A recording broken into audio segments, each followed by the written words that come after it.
Hola a todos, qué gustazo, qué alegría saludarlos. Hoy martes 13 de enero. Estamos en la serie Caminar sobre las aguas. Hoy es el día 13 y este devocional se titula Un momento inolvidable. Estamos estudiando la historia del apóstol Pedro en los evangelios y la escena que toca hoy es una historia importantísima. Y ya parezco disco rayado porque digo esto casi de cualquier escena de los evangelios y de la palabra de Dios. Y es que sí, bueno, un poco sí, la verdad es que cada parte de la palabra de Dios es maravillosa.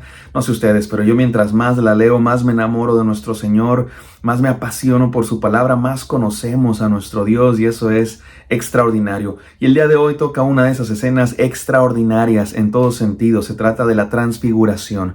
El apóstol Pedro va a tener el privilegio, la gracia dada por Dios de ser partícipe de una escena extraordinaria en el más amplio sentido de la palabra extraordinaria. Debemos saber que Pedro era parte no solamente del grupo de los 12, sino también del grupo de los 3. ¿A qué me refiero? Jesús tenía 3 discípulos que de alguna manera eran más cercanos, estuvieron con Jesús en momentos íntimos, en momentos donde no estuvieron los otros discípulos. Y alguna vez alguien preguntó, oye, ¿por qué Jesús tenía favoritos? Y alguien respondió, no sé si sea completamente cierto, pero me gusta la respuesta. Dijo, no es que Jesús tuviera favoritos. Jesús había escogido a los 12, pero estos 3 habían escogido a Jesús de manera más profunda. Eran del grupo de los 12 que querían pasar más tiempo con Jesús. Estos eran los que tenían más disposición para entregar horas extras, para quedarse hasta las 3 de la madrugada hablando con el Señor. Y se trata de Pedro, Simón Pedro, el líder de los 12, y los 2 hermanos hijos de Zebedeo, Juan y Jacobo. Y a estos 3 les va a tocar el privilegio de estar en este extraordinario momento, asombroso momento, la transfiguración. Vamos a la palabra de Dios, no sin antes orar. Gracias, Padre Santo, porque eres tan bueno, Dios mío, porque tienes palabra para nosotros. Gracias por tu palabra maravillosa, Señor. La amamos, nos apasiona leerla, estudiarla. Señor, es nuestro alimento, es el aire que respiramos. Te pedimos que el día de hoy nos llene, Señor, con un alimento extraordinario como esta historia que vamos a leer. En el precioso y santo nombre de Cristo Jesús oramos. Amén. Amén, queridos. Vamos a la palabra de Dios. En Marcos 9, del 1 al 8, dice así la palabra de Dios. 6 días después, Jesús tomó a Pedro, a Jacobo y a Juan y los llevó aparte, solos a un monte alto, y se transfiguró delante de ellos. Y sus vestidos se volvieron resplandecientes, muy blancos como la nieve, tanto que ningún lavador en la tierra los puede hacer tan blancos. Y les apareció Elías con Moisés, que hablaban con Jesús. Entonces Pedro dijo a Jesús, aquí está nuestro personaje, siempre preguntón.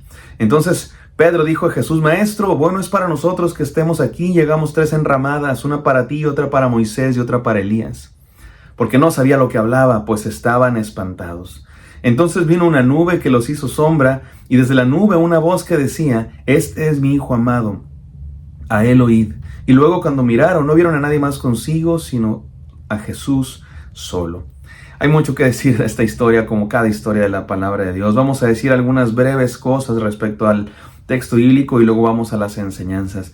Número 1, notar lo que ya dijimos. Pedro es parte de un grupo selecto de discípulos. Y no nos confundamos. No se trata de que son los discípulos VIP, exclusivos.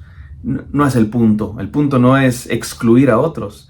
Más bien el punto es que estos 3 tenían una relación intensa con Jesús. Y no es motivo de gloria, no es motivo de sentirse mucho. Al contrario, es motivo de pasión por Jesús. Esa es la razón por la que eran de un grupo más cercano. Porque tenían un hambre, una pasión, un anhelo de estar cerca de Jesús. Quizá más que los otros 12, más que los otros 70, más que las multitudes. Querían más de Jesús. Querían conocer a Jesús más profundamente. Estaban enamorados de Él. Como nosotros también lo estamos, mi amado hermano. Seamos de esos.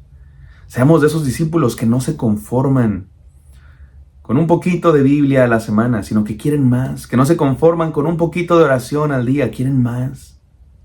Sé de esos, mi querido hermano. Y Jesús los lleva a un monte alto y se transfigura delante de ellos. Sus vestidos se vuelven resplandecientes, blancos. Nos podemos imaginar la escena y no creo que toda nuestra imaginación alcance a describir lo asombroso de aquel momento. ¿Y qué está pasando en este momento, mis queridos hermanos? Jesús está revelando quién es Él en verdad. Sí, cuando estuvo aquí en la tierra fue un hombre, pero era más que un hombre. No solo era un hombre, sí era un hombre. Y no me malentienden, era un hombre de verdad. Lloró, sufrió, murió. Pero era Dios hecho hombre. Era el Hijo de Dios, el Mesías, Dios con nosotros, el Verbo encarnado. Es probable que a esto se refiera el apóstol Juan, cuando dijo, tanto en el Evangelio como en la carta, primera carta de Juan, vimos su gloria del unigénito del Padre, lleno de gracia y de verdad. No nos lo contaron, lo vimos con nuestros ojos. Y se refiere a la transfiguración, pero no se limita a la transfiguración. No solo vimos la gloria de Dios en la transfiguración. Esto es lo maravilloso de nuestro Señor Jesús, que podemos ver su gloria en momentos así pues de emoción, de asombro, pero también vimos su gloria cuando cargó a los niños sobre su regazo. También vimos su gloria cuando lloró por la multitud que lloraba la muerte de Lázaro.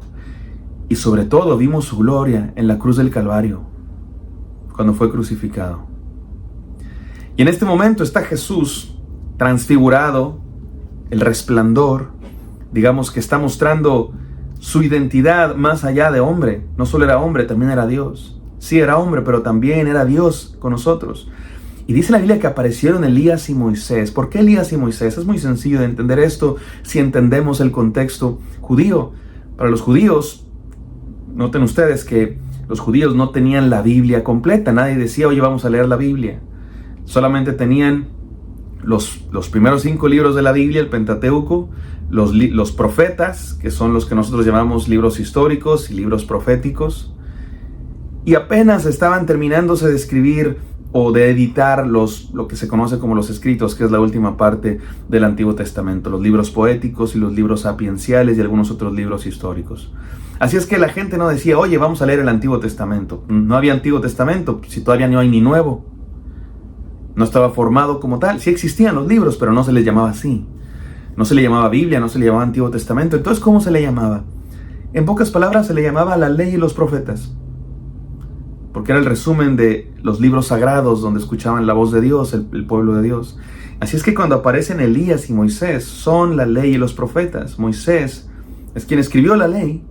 Elías es el representante de los profetas, el primer gran profeta.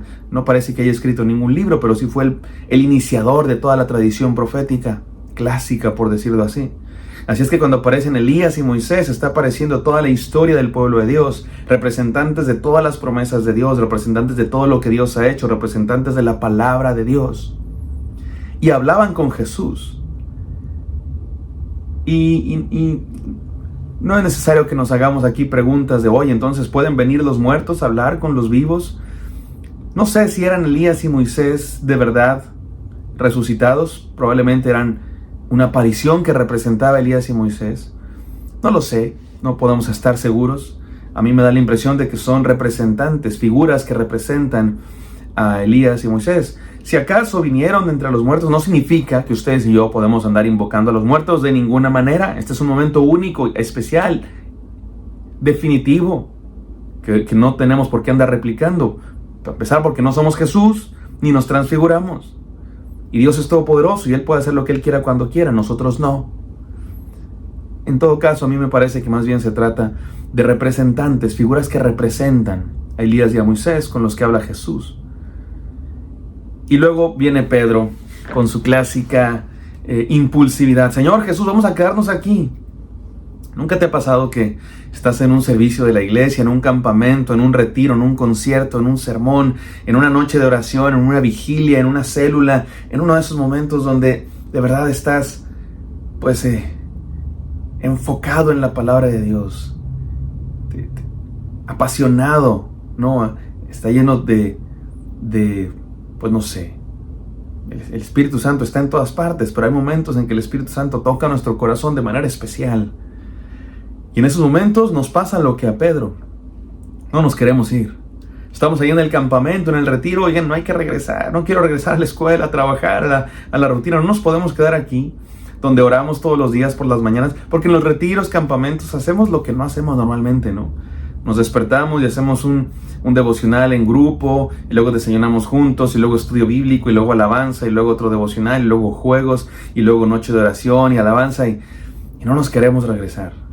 Y nos pasa lo que a Pedro se quería quedar ahí. Pero mi amado hermano, es necesario regresar a la realidad, porque la fe cristiana no solo se vive en los momentos de éxtasis. La fe cristiana no solo se vive el domingo en la iglesia, no solo se vive cuando tienes las manos levantadas o en una noche de oración. La fe cristiana se vive todos los días. Esos momentos son hermosos, son extraordinarios, son necesarios también. Pero no se reduce a eso la fe cristiana, porque hay quienes van, levantan las manos, gritan, lloran, y después regresan a la vida y se comportan como cualquiera. Eso no es fe cristiana, eso no es ser un discípulo de Jesús. El verdadero discípulo de Jesús adora en el monte de la transfiguración cuando ve la gloria de Dios, pero lleva esa gloria a la vida diaria, a la vida cotidiana. Y la otra razón por la que me encanta, porque aquí dice el Evangelio de Marcos, que recuerden, es el Evangelio de Pedro, así es que probablemente Pedro le está contando a Marcos. Y yo dije, oye, vamos a quedarnos aquí porque no sabía lo que decía. Pero creo que hay otra razón. Esto de hacer 3 enramadas, de hacer 3 chozas para quedarnos aquí, quizá también tiene que ver con que Pedro apenas está entendiendo. Recuerda, el punto de los evangelios es mostrar quién es Jesús. Ya sabemos, es el Mesías, pero todavía estamos aprendiendo qué significa eso.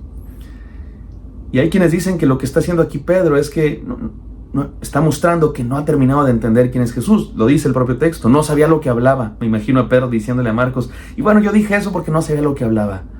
De alguna manera Pedro está poniendo a Elías, Moisés a la par de Jesús. Pero viene la nube y dice, no, Elías y Moisés son hombres, instrumentos de Dios. Pero este es mi hijo amado. Este es el profeta que había de venir. No un profeta, sino el profeta, que es más que un profeta. Es el Hijo de Dios, profetizado ahí en el libro de Deuteronomio. A él escuchen.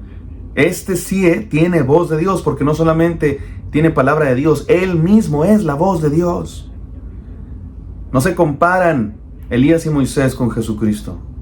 Por eso después que miraron, ya no están Elías y Moisés, solo está Cristo Jesús, porque Él es la revelación máxima y definitiva de Dios. Lo dice la carta a los Hebreos. Antes Dios nos habló por medio de los profetas, pero ahora nos ha hablado con su Hijo, vino en persona.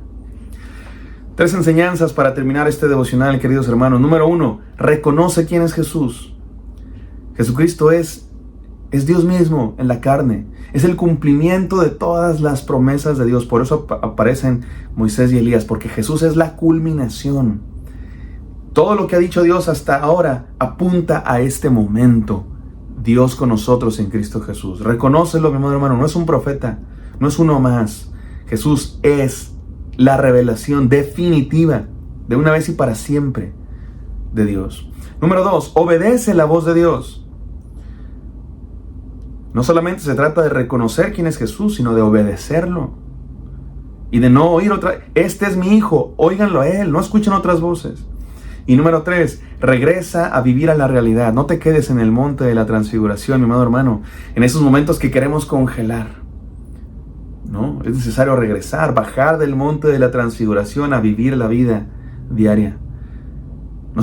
La fe cristiana no se trata de experiencias de gloria temporales. Se trata de una vida entera en la gloria de Dios. Vamos a orar. Gracias, Padre Santo, por este devocional. Ayúdanos a vivir, Señor, lo que acabamos de aprender. Gracias porque te has revelado a nosotros, Señor. Queremos honrarte con nuestra vida todos los días. En el poderoso y santo nombre de Cristo Jesús. Amén. Amén, queridos. Espero que esto haya sido de bendición. Me encantaría encontrarlos el día de mañana. Hasta